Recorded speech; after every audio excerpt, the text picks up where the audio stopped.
Baik, saya atas nama Yoas Miliau, saya perwakilan dari kelompok 7. Saya akan menjelaskan materi yang pertama itu tentang bentuk fungsi kuadrat pada penawaran. Di sini ciri khas dari bentuk fungsi kuadrat itu pada penawaran adalah memiliki nilai A lebih besar dari 0, sehingga akan memiliki kurva parabola yang terbuka ke atas ataupun ke kanan. Kurva yang digunakan pada ekonomi adalah yang terletak pada kuadran 1. Kenapa di sini menggunakan kurva yang terletak pada kuadran 1? Karena pada kuadran 1 nilai X dan Y itu sama-sama positif. Jadi sini tadi memiliki nilai A lebih besar dari 0, berarti nilai A itu dari 1 sampai seterusnya itu bernilai positif.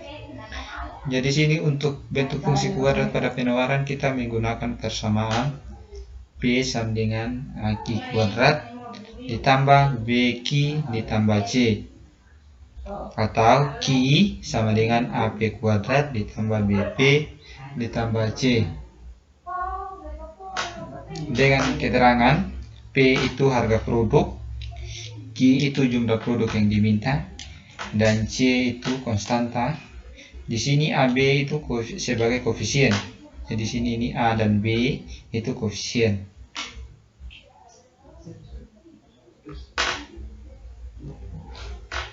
Di sini yang kedua, kurva fungsi kuadrat pada penawaran. Bentuk kurva pada penawaran adalah parabola yang terbuka ke atas atau ke kanan. Jika persamaannya P sama dengan AQ kuadrat tambah BQ tambah C, maka parabola terbuka ke atas. Mengapa di sini dikatakan bahwa itu parabola terbuka ke atas? Di sini kita hanya mempunyai dua arah parabola, yaitu terbuka ke kanan dan terbuka ke atas. Kalau yang terbuka ke atas itu menggunakan P, karena di sini itu ada garis P sama dengan AQ kuadrat tambah BQ tambah C. Jadi sini itu kurvanya itu terbuka ke atas. Yang kedua, di sini yang parabolanya terbuka ke kanan, yaitu menggunakan persamaan Q sama dengan AP kuadrat ditambah BP ditambah C.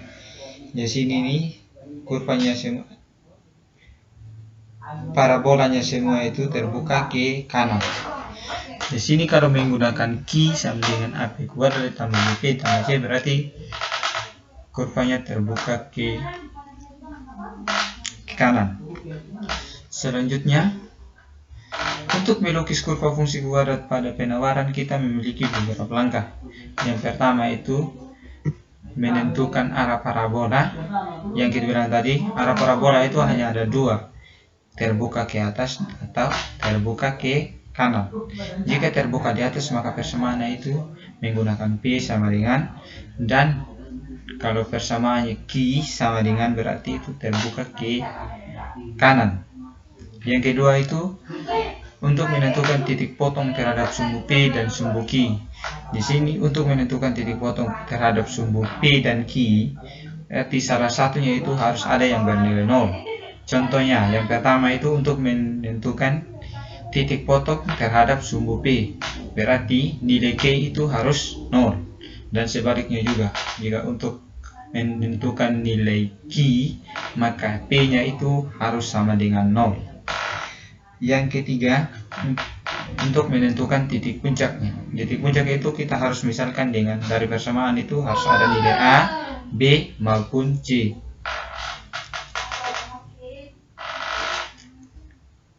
Penentuan titik-titik koordinat yang telah diketahui itu sudah dilihat dari pada titik potong yang kedua. Selanjutnya, contoh. Di sini kita membahas contoh. Di sini ada contoh, jika fungsi penawaran P sama dengan 5 tambah 6Q ditambah Q kuadrat, maka gambarkan fungsi penawaran.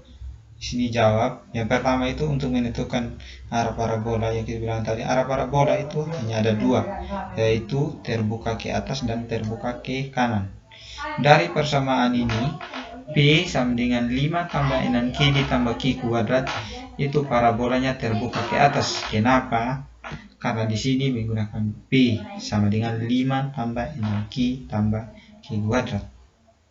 Jadi dia itu parabolanya terbuka ke atas. Seandainya di sini menggunakan Q sama dengan seterusnya, maka parabolanya itu terbuka ke kanan.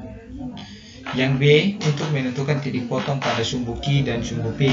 Berarti di sini untuk menentukan titik potongnya pada sumbu Q dan sumbu P itu kita harus misalkan yang pertama itu untuk menentukan titik potong pada sumbu Q, maka P itu harus sama dengan 0. Ya di sini P sama dengan 5 ditambah 6 Q tambah Q kuadrat. Ya di sini P-nya diketahui tadi 0, misalkan P sama dengan 0. Jadi sini sisa 5 tambah 6Q ditambah Q kuadrat.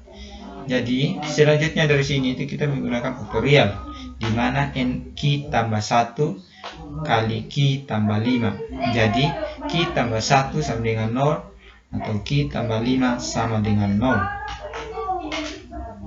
Selanjutnya di sini diketahui bahwa Q1 sama dengan min 1 atau Q2 sama dengan min 5. Pada faktorial, ketika P-nya sama dengan 0, maka Q1-nya sama dengan min 1 atau Q2-nya sama dengan min 5. Atau bisa juga dikatakan jika P-nya sama dengan 0, maka nilai Q itu min.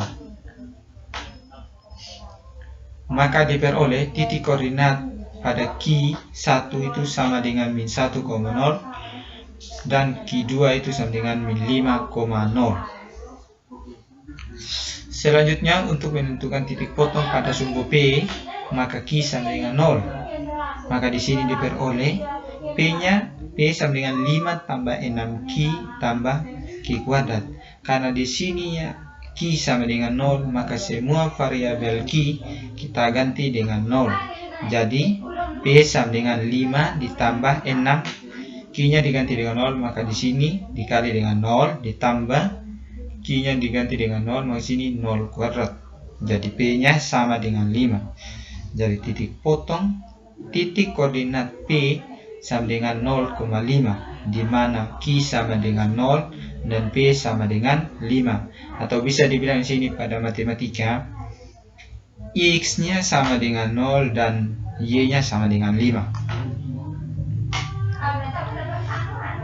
Yang C, untuk menentukan titik puncak. Di sini titik puncak atau bisa dikatakan itu lembah, titik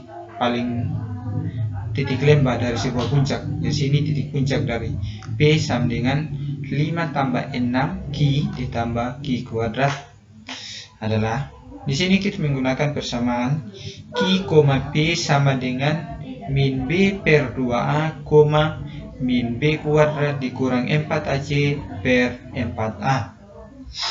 Di sini kita harus misalkan nilai A itu sama dengan 1, yang ini Q kuadrat.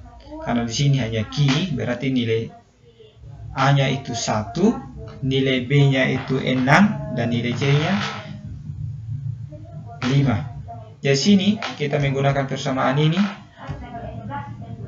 maka dapat kita tulis min B di sini, B-nya tadi kalau kita ganti dengan di sini min 6 per 2 kali A. 2 kali A di sini kita ganti A dengan 1, jadi 2 kali 1, min 6 kuadrat. Kenapa sini 6 kuadrat? Karena di sini B kuadrat.